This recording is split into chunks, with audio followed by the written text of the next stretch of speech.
Ok. Buenas tardes, ¿qué tal? Espero que esta charla voy a tratar de que sea súper dinámica, porque entiendo que no todos manejamos quizás la parte de regulación de lo que es barreras burocráticas.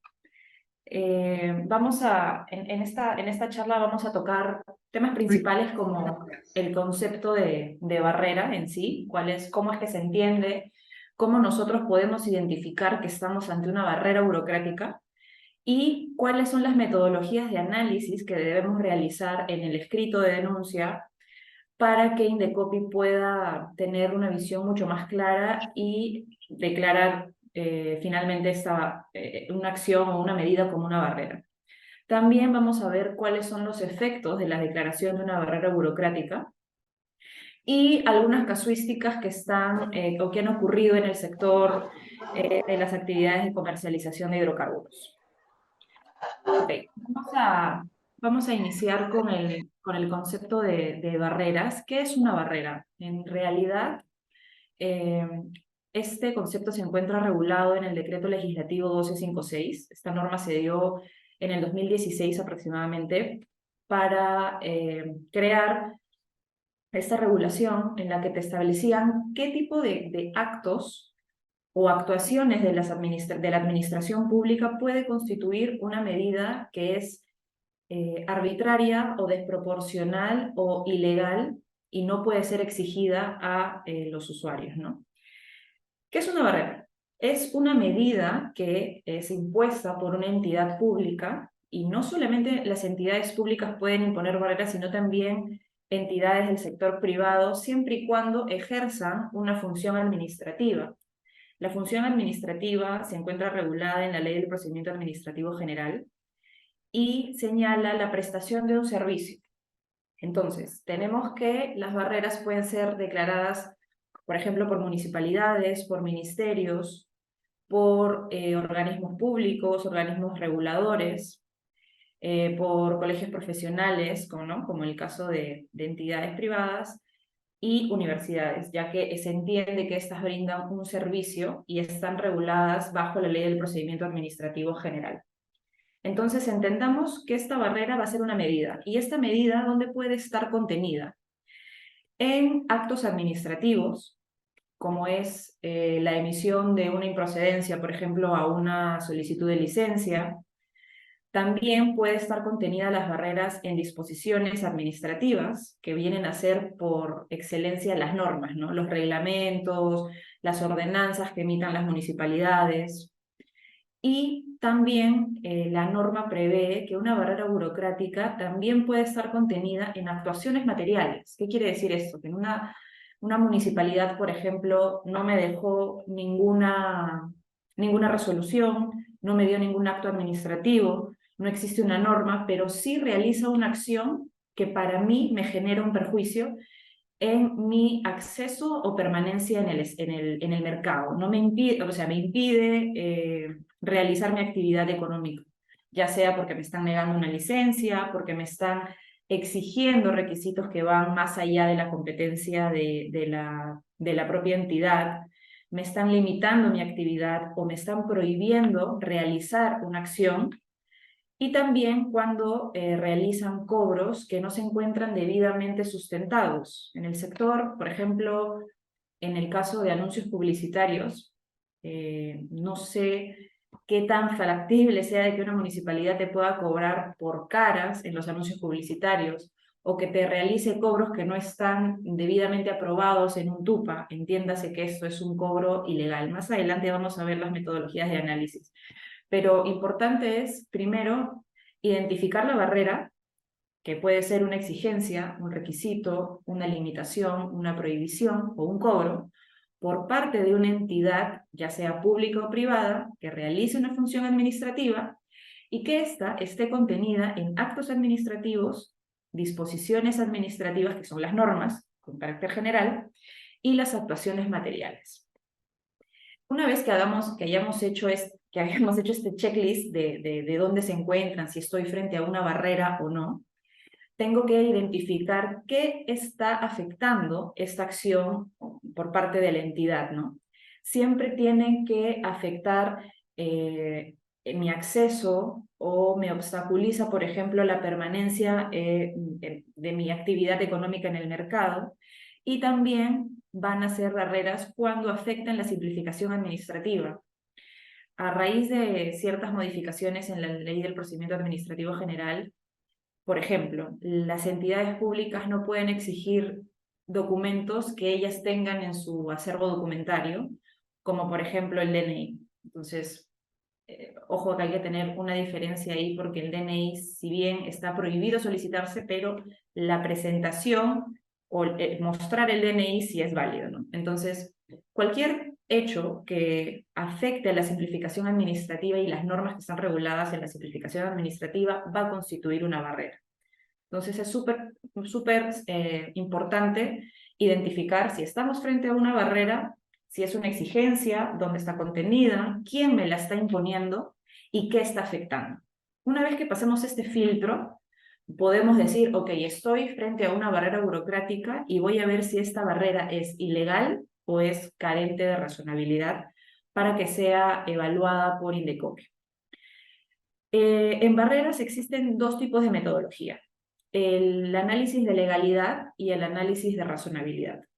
En el análisis de legalidad es un análisis que es un primer filtro que pasa o que evalúa Indecopi, y este consiste en evaluar si la exigencia o el cobro o el impedimento que está realizando alguna entidad pública se encuentra dentro del ámbito de sus competencias, es decir, si existe o no atribuciones conferidas por ley que autoricen a esta entidad establecer y aplicar la medida que nosotros cuestionamos como barrera.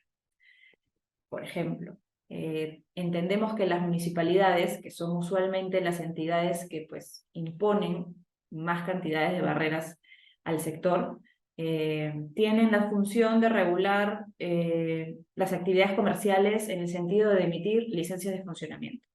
Pero si bien ellas tienen esta facultad y esta atribución de emitir las licencias de funcionamiento, tienen que guiarse también, por ejemplo, por la Ley Marco de Licencias de Funcionamiento, que te establece el marco regulatorio de cuáles son los requisitos y las condiciones mínimas que uno tiene que exigirle a los administrados. Si yo identifico como administrado que la municipalidad me está exigiendo requisitos que van más allá de la norma, entonces estoy frente a una barrera que es ilegal. Basta que yo identifique que es ilegal y yo ya no debería probar de que la barrera es carente de razonabilidad o que es arbitraria, porque inicialmente la autoridad o la entidad pública no tiene competencias para exigirme esto. Y yo creo que en las actividades del sector de hidrocarburos, a veces en inspecciones municipales vemos que los fiscalizadores se atribuyen competencias que le competen a otros sectores, como por ejemplo Sinarmin o EFA o hasta la SUNAFIL. Entonces, siempre es bueno delimitar las competencias de cada sector para yo saber qué cosa me pueden a mí exigir las municipalidades o los organismos supervisores, ¿no? Que siempre estén dentro del marco de sus competencias. Entonces, ese es un primer filtro de una ilegalidad por falta de competencias. La legalidad de forma, esto va direccionado a si la entidad siguió los procedimientos y o formalidades que exige el marco vigente para que se emitan estas disposiciones o publicaciones. Por ejemplo, quiero realizar el cobro por un anuncio publicitario y te voy a realizar el cobro por cara del anuncio, por cada cara que contenga el anuncio publicitario.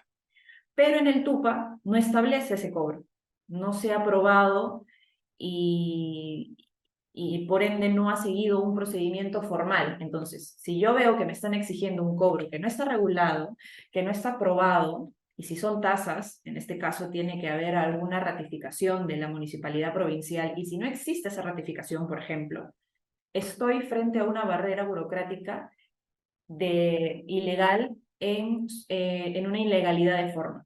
O sea, así lo regula el decreto legislativo 1256. Entonces esto es muy importante porque muchas veces las municipalidades realizan cobros que no están autorizados o que no están debidamente aprobados, ¿no? Otro aspecto también a evaluar es la ilegalidad por contravención de normas. Como les comentaba, si bien las entidades tienen todas su reglamento, su ley orgánica, ¿no? Su ley de creación, su reglamento de organización y funciones, estas también tienen que conversar con las demás normas y sobre todo las normas que nosotros tenemos en el sector, ¿no? Que son la ley orgánica de hidrocarburos, los reglamentos de seguridad. Entonces, si yo estoy como entidad exigiendo o prohibiendo alguna actividad, estas no pueden contravenir lo que ya dice el reglamento sectorial de cada sector, ¿no? En este caso, no pueden contravenir estos reglamentos ni principios de simplificación administrativa, como les comentaba. Este primer filtro de legalidad es muy importante porque si estoy frente a una barrera ilegal, como les decía, Indecopi no tiene otra alternativa más que declarar la barrera burocrática como ilegal.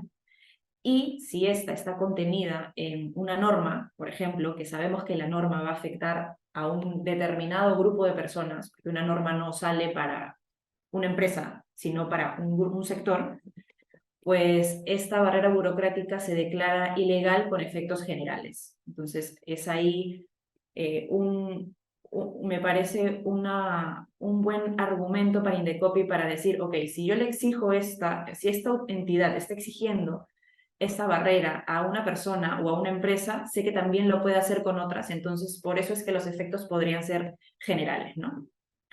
Muy importante es entonces esta metodología del análisis de legalidad.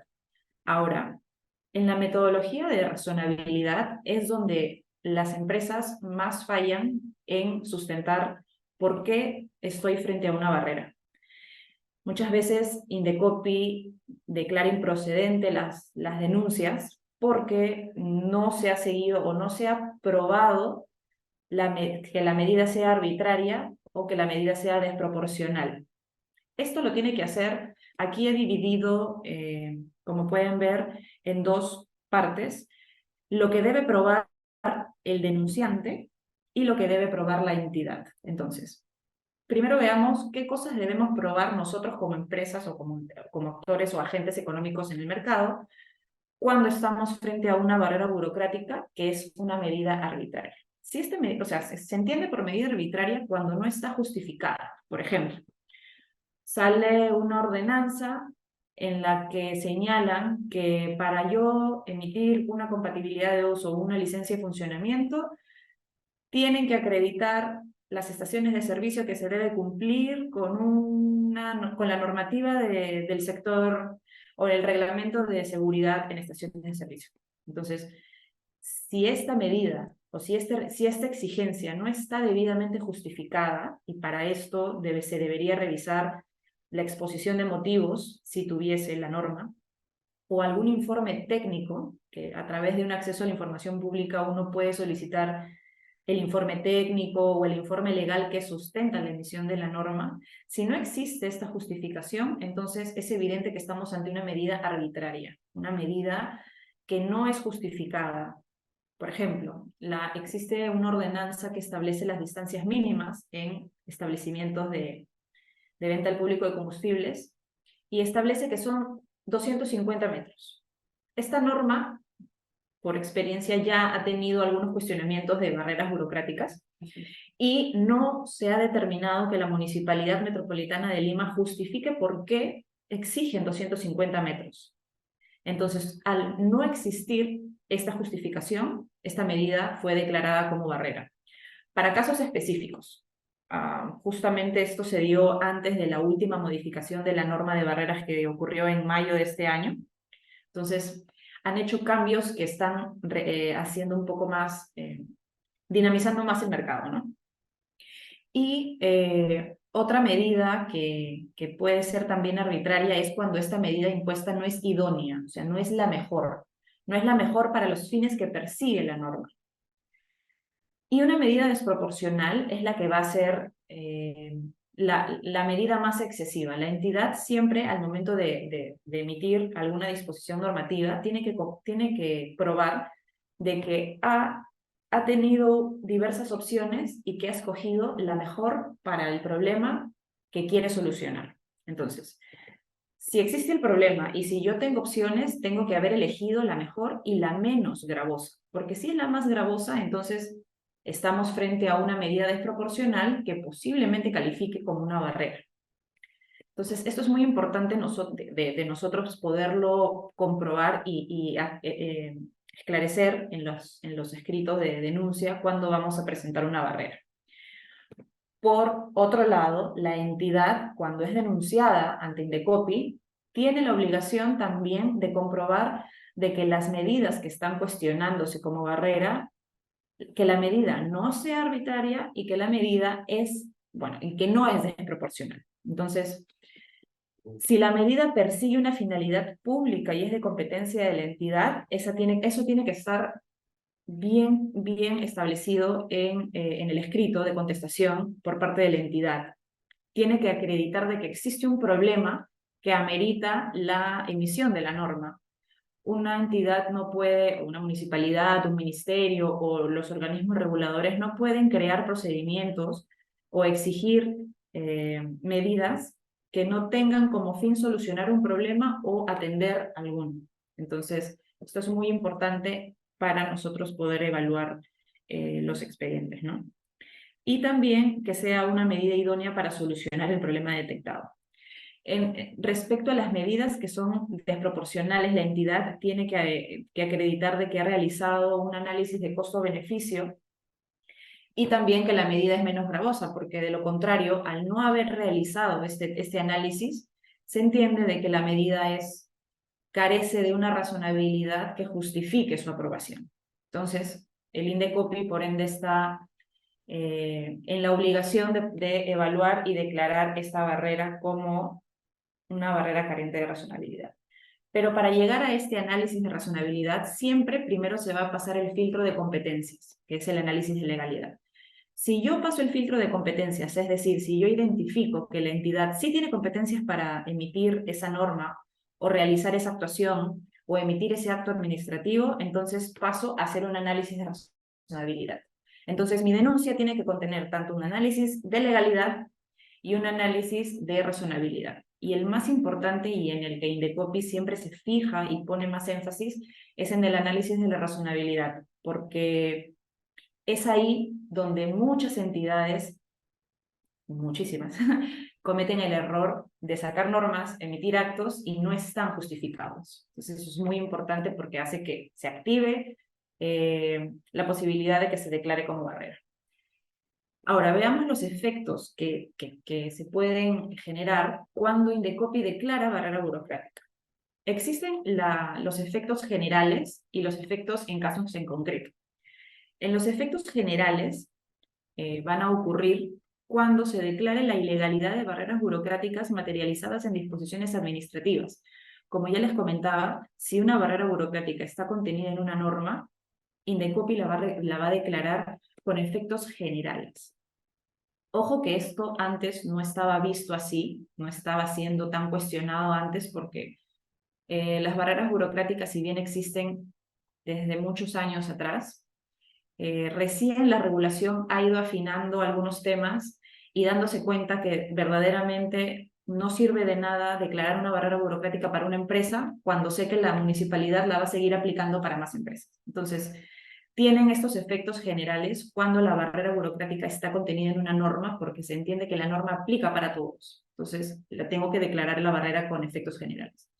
Y también se va a aplicar estos efectos generales cuando el procedimiento es iniciado de oficio por parte de Indecopi y se declara la carencia de razonabilidad de las barreras burocráticas contenidas también en una norma. Entonces, no solamente bajo un análisis de legalidad, sino también bajo un análisis de razonabilidad. Eso por el lado de los efectos generales. Ahora, por el lado de los efectos, en el caso en concreto, que es lo que más se ha visto, es decir, yo presento una denuncia y la barrera burocrática la inaplican solamente para el denunciante, es decir, para la persona que presenta la denuncia y para la persona que es afectada, porque yo ya le comprobé a Indecopi de que este cobro no tiene sustento y tampoco tienen competencias para realizarlo, entonces me declaran la barrera burocrática únicamente a mí. Entonces, la inaplicación en el caso en concreto es cuando se declare la ilegalidad o carencia de razonabilidad de barreras burocráticas materializadas en disposiciones administrativas, normas, o la ilegalidad y o carencia de razonabilidad de barreras burocráticas materializadas en actos administrativos y actuaciones materiales. Este análisis de los efectos va a ser muy evaluado por Indecopi porque no siempre declaran los efectos generales. Entonces, para que declaren los efectos generales tiene que comprobarse efectivamente y sin duda de que es una medida arbitraria, de que es una medida desproporcional y que además es una medida ilegal.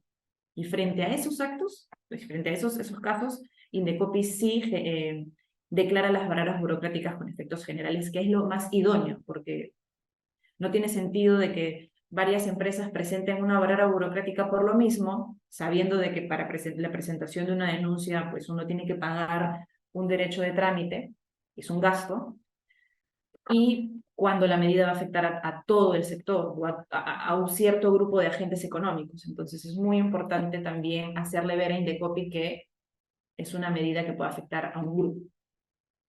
Ahora, en el caso de barreras burocráticas en grifos, vamos a ver algunos casos. Al inicio les mostraba que íbamos a ver casuística. Y usualmente suelen ser medidas impuestas por las municipalidades provinciales o por municipalidades distritales, porque son las que tienen actividades de fiscalización más continuas a las estaciones de servicio y las que realizan cobros de repente por anuncios publicitarios, por licencias de funcionamiento, ¿no? Y que estos cobros sean ilegales o que no tengan un sustento, pues perjudica al sector, a los establecimientos sobre todo. Aquí, por ejemplo, tenemos un caso de la exigencia por parte de la Municipalidad Metropolitana de Lima, en el caso de anuncios publicitarios, de la presentación del arte o diseño de la publicidad exterior para obtener una autorización de instalación. Esta es una exigencia que no se puede realizar. Ya es una barrera declarada y si una municipalidad realiza esta exigencia, condicionándola para emitir la autorización de anuncios publicitarios, pues puede ser denunciada ante Indecopi por una barrera burocrática, ¿no? También existe la limitación para que en los surtidores o dispensadores de las estaciones de servicio solo se permita la ubicación de afiches o vinil adhesivo que formen un conjunto armonioso. O sea, a veces en las estaciones de servicio pues se promociona agua o galletas cuando uno va a surtir combustible, y esto no puede ser una limitación para que yo no autorice los anuncios publicitarios. Yo no tengo que sacar una autorización para poner un vinil en un dispensador. Yo lo único que necesito es sacar autorización para los anuncios publicitarios que estén pegados en el exterior del establecimiento. Otra exigencia que constituye barrera es la exigencia para que las columnas del canopy, techos de grifos... Perdón, doctora. Sí, sí, dígame. No sé si hay preguntas que se pueden hacer ahora o al final del... Me parece que al final ya me faltan unas 3 láminas y podemos pasar para las preguntas. Disculpe, gracias. Ok. Bueno, como les decía, la exigencia para que en las columnas del canopy solo se ubique publicidad relacionada con la identificación del surtidor o la isla. Esta es una exigencia también que constituye barreras y que no puede ser exigida por las municipalidades, ni distrital ni provincial. También está la exigencia de tramitar una autorización para colocar anuncios publicitarios exteriores en unidades móviles que estén en el establecimiento. En estos casos, pues la sala ya ha emitido un pronunciamiento y declaró que estas 4 medidas vinculadas a los anuncios publicitarios constituyen barreras burocráticas. En la emisión del certificado de compatibilidad de uso, por ejemplo, la exigencia por parte de la municipalidad del cumplimiento de la normativa del sector hidrocarburos como condición para emitir un certificado de compatibilidad de uso, pese a contar con la aprobación de Ocinermin, sí constituye una barrera burocrática. Si bien es un caso en específico que lo presentó una empresa X, puede ser tomado también como ejemplo si es que en mi establecimiento lo exigen. Si yo quiero instalar una estación de servicio y necesito la compatibilidad de uso, pero me hacen esta exigencia, esta constituye una barrera porque la competencia para para exigir el cumplimiento de las condiciones de seguridad, condiciones ambientales, no le corresponde a la municipalidad, ni provincial ni distrital, sino únicamente a los organismos supervisores como SINORMIN u OEFA, ¿no? Entonces, esto también se puede tener bien presente. Este tema de distancias mínimas es lo que les comentaba de la ordenanza 1596, que es una ordenanza emitida por la Municipalidad Metropolitana de Lima, y esta exigencia que está en el artículo 7 consiste en la exigencia de guardar una distancia mínima de 250 metros lineales medido en forma radial desde todos los linderos de la propiedad, con cualquier otra estación o establecimiento de venta al público de combustibles, ¿no? Esto porque consideramos que constituye una barrera que se debería, en realidad, declarar con efectos generales, porque no existe un sustento técnico demostrado por la Municipalidad Metropolitana de Lima que te justifique por qué 250 o por qué no 300 o por qué no 500, cuando antes, mucho antes, de repente te exigían que entre grifos debería haber 1 kilómetro. Y eso se ha ido achicando, pero debería haber un sustento técnico del por qué estos 250 metros son exigidos por las municipalidades.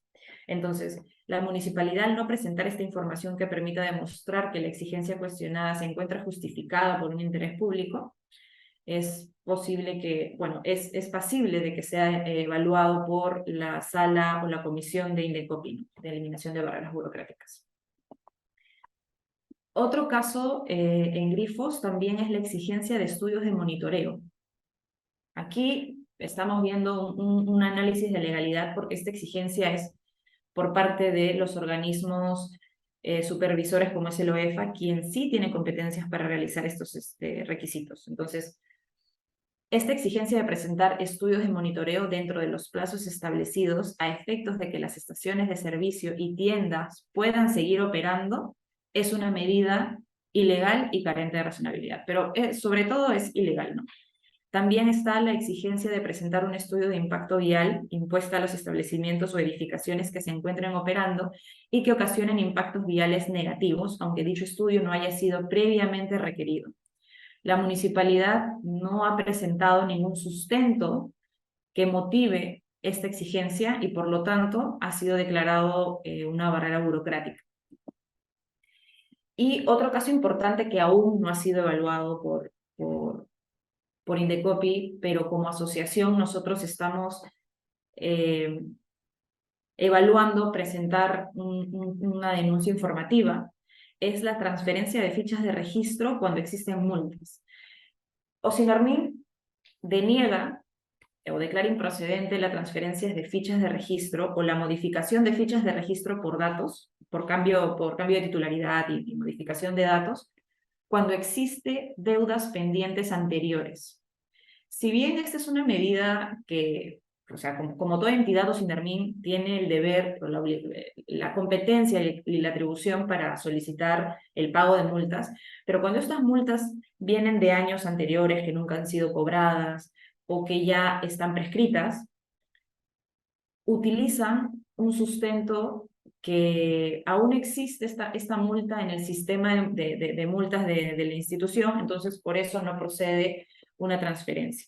Entonces, me parece que ahí no hay un sustento legal y tampoco un sustento técnico para poder prohibir o limitar la transferencia de fichas de registro de hidrocarburos a los particulares, ¿no? Y esta exigencia se encuentra justamente contenida en el artículo 17 del Reglamento de Registro de Hidrocarburos, ¿no? Que es aprobado por la Resolución del Consejo Directivo 191.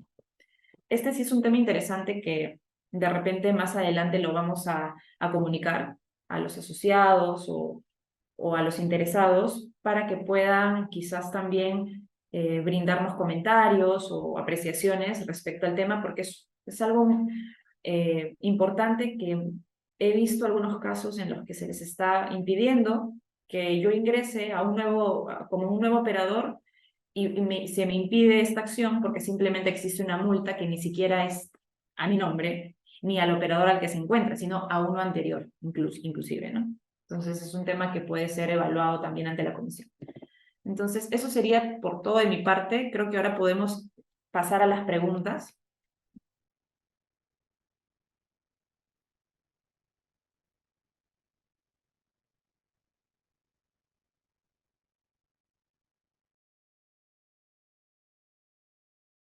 Muchas Stephanie. gracias, Isabel.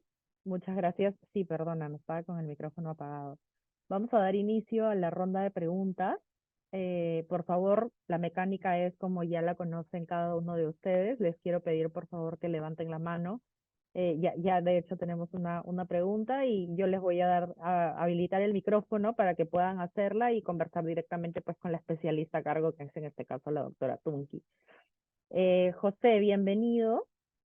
Por favor, dinos cuál es tu consulta y de qué estación, a qué estación pertenece.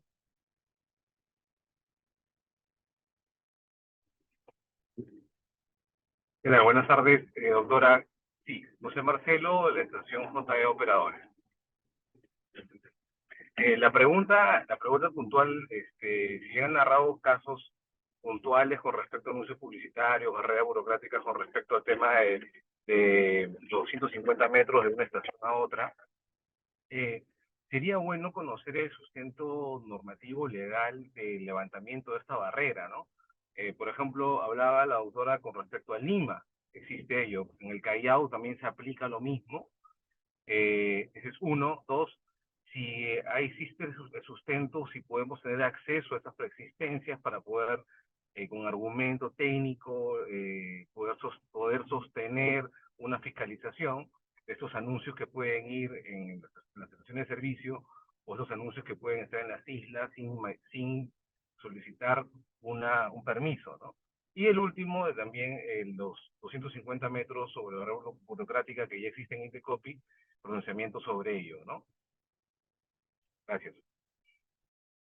Sí, gracias por tu pregunta, José. De hecho, nosotros podemos, después de esta charla, vamos a compartir de los casos que yo les he puesto. Como entenderán, son casos que ya han finalizado y ya han sido o declarados procedentes, en todos los casos procedentes, pero tramitados por empresas particulares que se han visto afectadas. Entonces, en el caso de la aplicación de estos 250 metros en Callao, no he visto hasta ahora una ordenanza, pero estoy segura de que es, si no es igual, es muy parecida a la ordenanza de Lima, que te establece los 250 metros.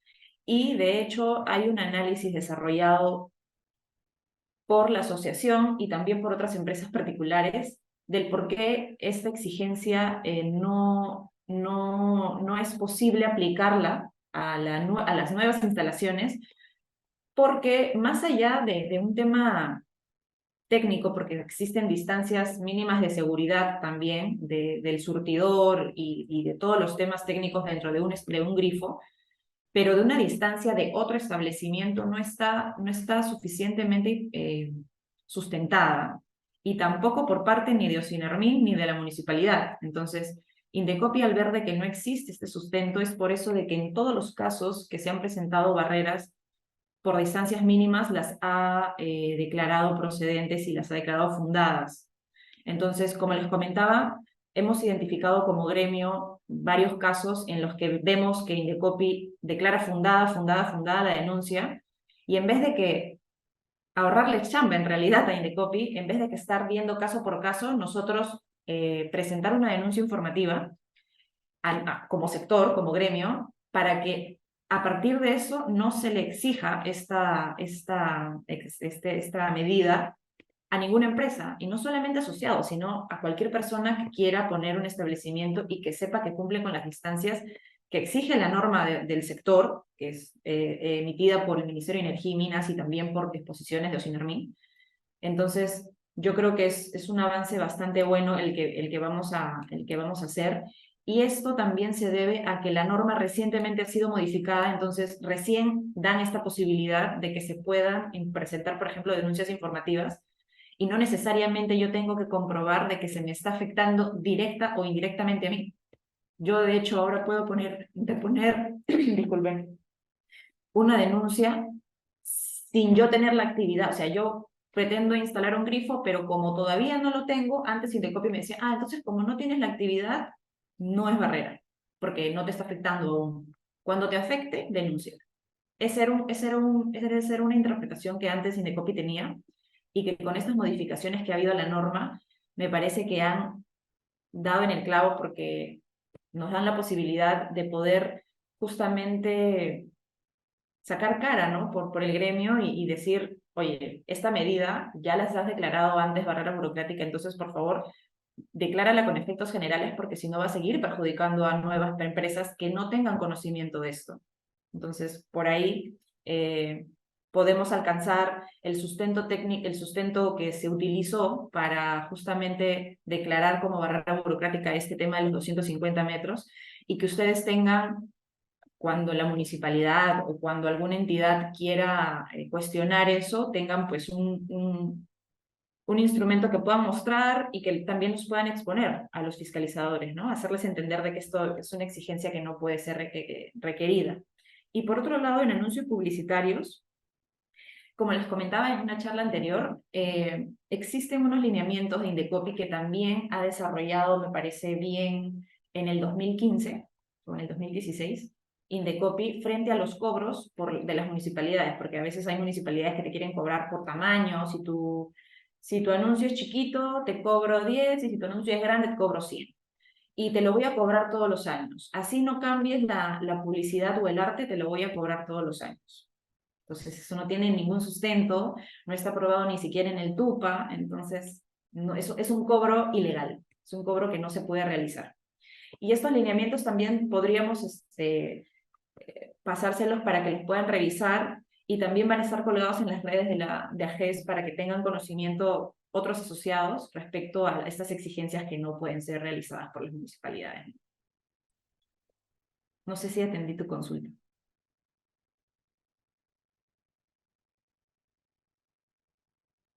No, sí, correcto, doctora. Gracias.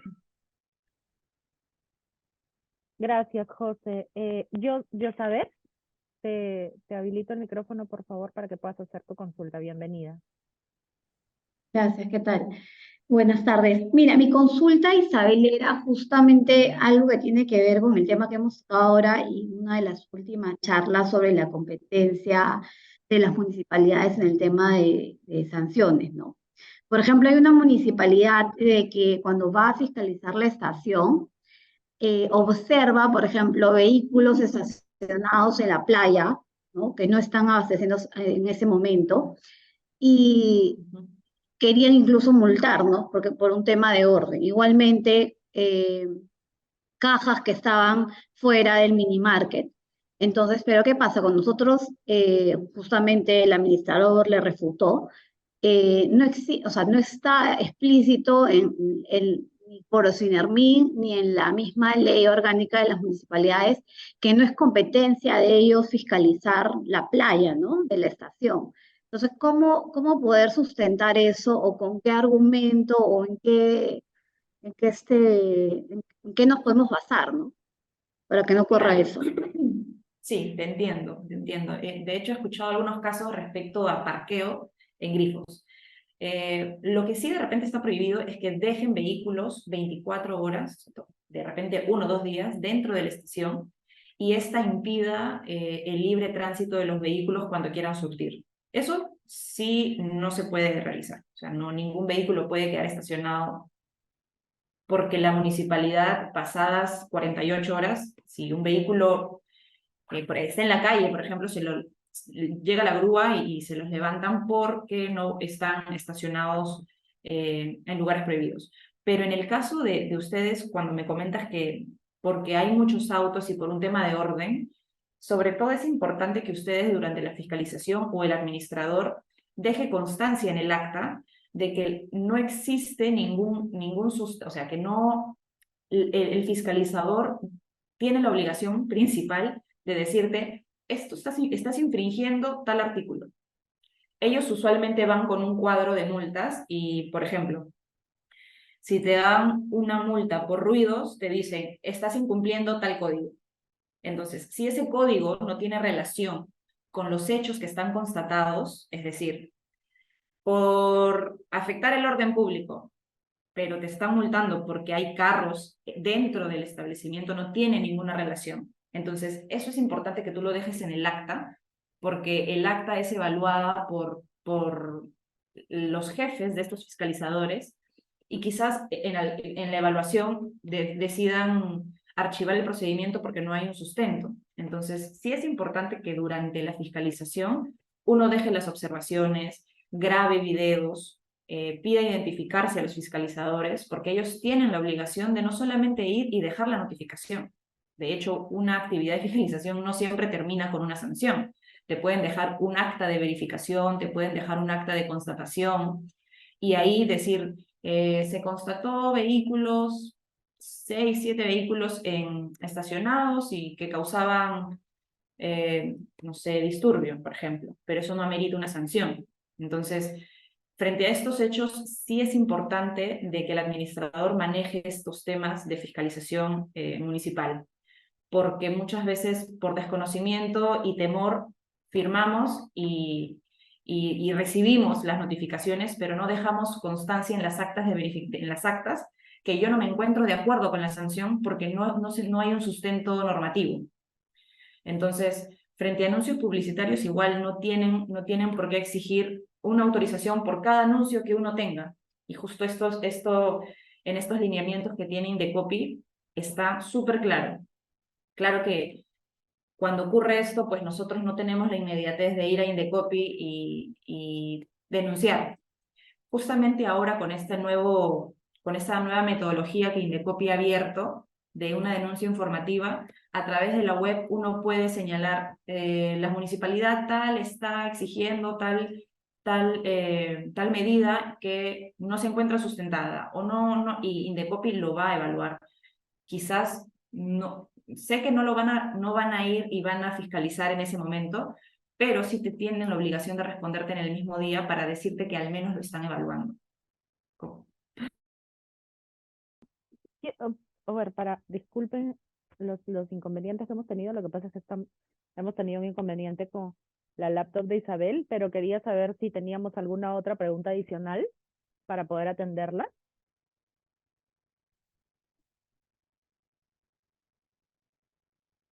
Sí, José. Adelante. Disculpe, ¿qué tal? Disculpe que sea tan incisivo. No, tranquilo. Adelante. Me parece muy importante reforzar y unirnos al esfuerzo que de repente están buscando establecer como barrera burocrática ante Indecopi con respecto al cambio de titularidad en la ficha de registro, ¿no? Sería bueno, no sé, yo estoy de acuerdo con ello. Me ha pasado o nos ha pasado de que, por ejemplo, el propietario inicial lo pasa a un segundo y el tercero es el que finalmente me lo vende, pero resulta que la infracción fue del primero. Entonces, la pregunta sería, pues, ¿no? ¿Cómo se permitió cambiar la titularidad de sin, sin que no, sin que haya pagado la infracción, ¿no? La verdad que sí, de repente podemos hacer un poco más de eco con respecto a ello y de repente, no sé, recolectar firmas con todos los asociados para poder enfatizar este tema, ¿no? No, la idea, el principio creo yo es que si alguien vende un negocio con estos problemas, es que quien lo compre finalmente pueda pagar la deuda, hacerse responsable de estas infracciones del anterior propietario quizás, pero con la finalidad de que pues esto pueda ser fraccionado, no sé, pues en 2, 3, 4, 5, 10 años, siempre y cuando sea viable, ¿no? Pero ya de un primero que ya pasó a otra persona y no lo detectó sin el ya pues o sea, no podemos hacer nada al respecto. Disculpa, gracias, más bien. Perfecto, ya.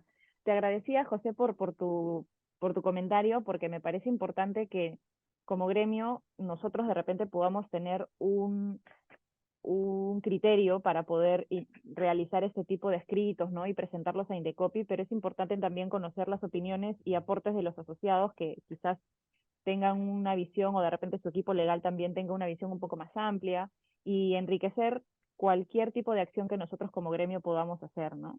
Como les comentaba ahora, con las modificaciones a la norma nos permiten hacer este tipo de acciones que van de alguna u otra manera a generar un beneficio para el sector porque evidentemente multas que no son impuestas a un titular no pueden ser medidas que impidan la continuidad de la actividad de comercialización. Y peor aún, si yo cumplo con las condiciones de seguridad y ambientales, pues por una multa no pueden prohibir, ¿no?, esta transferencia. Y de hecho lo vamos a trasladar en redes sociales y a través de correos electrónicos a los asociados nuestra posición y encantados de recibir comentarios al respecto.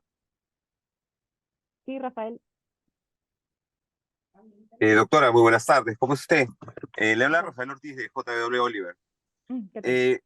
Veo que han enfocado bastante el tema municipal y el tema de transferencias de cambio de titularidades, pero mi enfoque va más por las últimas fiscalizaciones que hay de Sunafil, que hay una duplicidad llamémosle, de exigencias, si lo queremos ver así. Ujú. Me he visto con un tema que me piden certificado de tanques de combustible por Sunafil. Entonces, yo entiendo que han salido como cualquier entidad fiscalizadora en forma agresiva para ver el grado de cuidado de los colaboradores, lo cual me parece súper bueno, pero me parece que los enfoques no están destinados de acuerdo al rubro de negocio. ¿Por qué? Porque, a ver, en el mercado, más o menos las estaciones promedio tienen entre 25 a 30 años, ¿ya? Y lo sabemos por las últimas disposiciones de Ocinermin con respecto al tema de la hermeticidad de los tanques, Ujú. lo cual es sumamente difícil y justamente si no he sido el primer propietario y viene de una segunda o un tercer titular, es bien difícil tener certificados de tanques. Entonces, hay cosas que, estoy poniendo un ejemplo puntual, ¿no? Pero yo creo que también sería, yo también lo podría enfocar como una barrera burocrática en el sentido de que no me podrían multar si a Sunafil no le presento un certificado de tanques, lo cual ese netamente directamente va a Ocinermin. Si yo ya he obtenido mi ficha de registro en su momento, con un cambio de titularidad, he pasado mi certificado de hermeticidad y todo, no debería ser una preocupación para mí tener un certificado de tanques, ¿no? Entonces, ese es un enfoque que también yo quisiera contar con su opinión con respecto a mi consulta. Claro, sí. De hecho, gracias por la consulta. Ya hemos tomado conocimiento de otros asociados que han tenido problemas con los fiscalizadores de Sunafil, porque algunos o van quizás no tan bien capacitados con respecto a las competencias que tiene Sunafil en estaciones de servicio. Entonces, o no saben qué exigir, o de repente exigen cosas como en tu caso, que son competencias de otros sectores, como Sinermin. Y de hecho, la exigencia de estos certificados, pues ni siquiera el fiscalizador de Ocinermin lo solicita porque tiene entendido que los tanques pues tienen un mantenimiento y esto va a depender del índice de riesgos que tenga, si es nuevo, si es antiguo, cuántos años, ¿no? O del cambio, si está protegido o no, ¿no? Eso es un tema súper técnico que únicamente Ocinermin es competente para esto. Pero como gremio ya estamos justo nosotros elaborando un documento dirigido justamente a Sunafil, para esclarecer cuáles son las competencias que debe de tener un fiscalizador de Sunafil en una estación de servicio. Entonces, esclarecerles o explicarles más o menos qué es lo que deben de exigir, qué es lo importante y que justamente no se excedan estas competencias entre sectores, porque al final vamos a tener un fiscalizador de Sunafil exigiéndome el certificado, luego Sinermin, y luego, quién sabe, la municipalidad también puede exigir lo mismo, y no es lo correcto, ¿no? Justamente nosotros como gremio estamos elaborando este documento y vamos a incorporar justo este comentario que nos haces, también para que lo tomen en cuenta. Vamos a pedir, si es que se puede, reuniones con algún jefe de supervisión y explicarles cuál es el sentido de este tipo de exigencias que no son competentes, ¿no? Claro, Vamos a y estar cuando informando. justamente en las empresas lo que se busca es la simplificación de procesos y quitar la duplicidad de funciones, y lo que están haciendo los entes fiscalizadores o supervisores están haciendo lo mismo. Desde el momento que un ingeniero, un IG3 o el término que usted quieran convenirlo para Ocinermin, hay un año de estudios, hay una especialización, que pasan de cursos y capacitaciones, y vengan los señores de UNAFIL, que no dejo de decir que no sean las personas idóneas, pero me parece que no tienen a cabalidad las funciones o lo que tienen que tomar como decisiones para fiscalizar, pues, ¿no? Exacto. A eso es lo que queremos hacer énfasis, justamente Y si se puede apoyar nosotros en alguna capacitación, genial, nosotros vamos y tenemos las reuniones con quien sea necesario, porque estas fiscalizaciones que justamente tienen exigencias un poco raras y hasta extremas de cosas que no son competencias afectan, porque te dejan actas que tú luego tienes que hacer escritos con tu área legal para que sean contestados y te dan un plazo. Entonces, subsanar eso de una exigencia que ni siquiera es tu competencia, pues, es hasta una pérdida de tiempo, ¿no? Para los titulares. Perfecto. Muchas gracias, doctora. Gracias, Rafael. Señor César, Sí, buenas tardes. ¿qué tal? ¿Cómo está? Disculpe, Saludarlo. doctora, un comentario. Eh, con relación a la pregunta de la persona que me antecedió, Ujú. ¿hay algún dispositivo en la cual con informaciones que es administrada por algún ente público, el organismo que lo solicita debe indicarle que lo requiera directamente a ese ente? Un abogado hace un par de años me hizo un comentario que había un dispositivo en ese sentido, o estaba en proyecto. Un Por dispositivo. ejemplo, si del Ministerio de Trabajo me piden una información que es administrada por la SUNAT, Ujú. indicarle que se la solicite directamente a ellos y no tener que uno presentársela. Claro. En el marco de una supervisión en campo, ¿te refieres? Con O... relación a la pregunta del señor del señor Rafael. que hizo el comentario anterior, ¿no? Porque Ujú. si es información que es administrada por Ocinermin, Sunafil debería solicitársela directamente a ellos porque tienen el sistema, tienen el Exacto. acceso. Sí, de hecho es una acción que internamente las entidades deberían realizar porque ellas están conectadas en un sistema de ¿Hay algún gestión. dispositivo que uno pueda invocar al respecto? En principio existe la Ley General del Procedimiento Administrativo, pero eh, invocando principios o actividades, como le comento, de nexo y de comunicación entre entidades. Ellas tienen la obligación, en el marco de esta Ley del Procedimiento Administrativo General, de que en caso necesiten alguna información que pueda estar en algún tipo de competencia compartida de repente en municipalidades o Sinermin y Sunafil, ellos puedan realizar este tipo de acciones, pero que exista una norma que exija a las municipalidades que entre ellas, o a las entidades que entre ellas se puedan realizar este tipo de requerimientos, no. No la verdad es que Pero uno no podría tengo invocar eso conocimiento. de ahí. Claro que sí, sí se puede invocar, tanto en un escrito como durante la misma supervisión. Pero la otra Claro. pregunta es, ¿por qué solamente hay 12 empresas que puedan hacer la calibración de los serafines? ¿Y por qué tiene que hacerse cada 6 meses? En Claro. 6 meses se descalibra el serafín. ¿Está aprobado? Sí, justo eso es lo que conversábamos durante la charla del sustento que necesitan las normas y del por qué establecer plazos y tiempos para determinadas acciones, ¿no?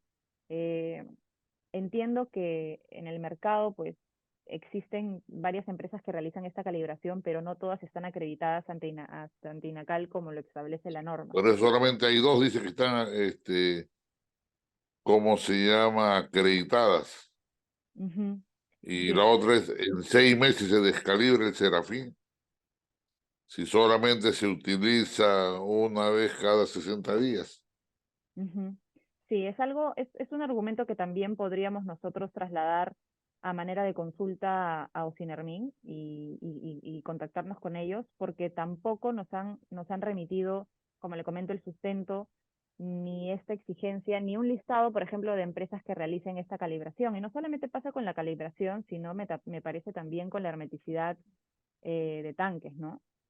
Generar una obligación en el sector y que no existen empresas que realicen la acción, pues evidentemente algo que no pueda ser supervisado por Sinermin. Y de hecho, Sinermin actualmente se encuentra en un proyecto, elaborando un proyecto que justamente permita y apruebe estos cronogramas que tienen que aplicarse para estaciones de servicio que cuenten con tanques de 10, 15 o 20 años de antigüedad y cuándo tienen que hacer este tipo de exámenes. Pero vamos a trasladar su consulta y le voy a estar comunicando por correo electrónico cuál ha sido la respuesta o el sustento por último que nos dio Sinermin.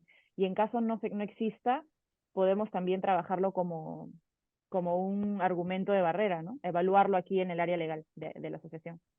Y lo otro era referente a la limitación en cuanto a los volúmenes de gasoles a vender y el envase, Ah, sí, ¿no? justamente Que lo hay una tratamos en la norma. Ujú, reunión.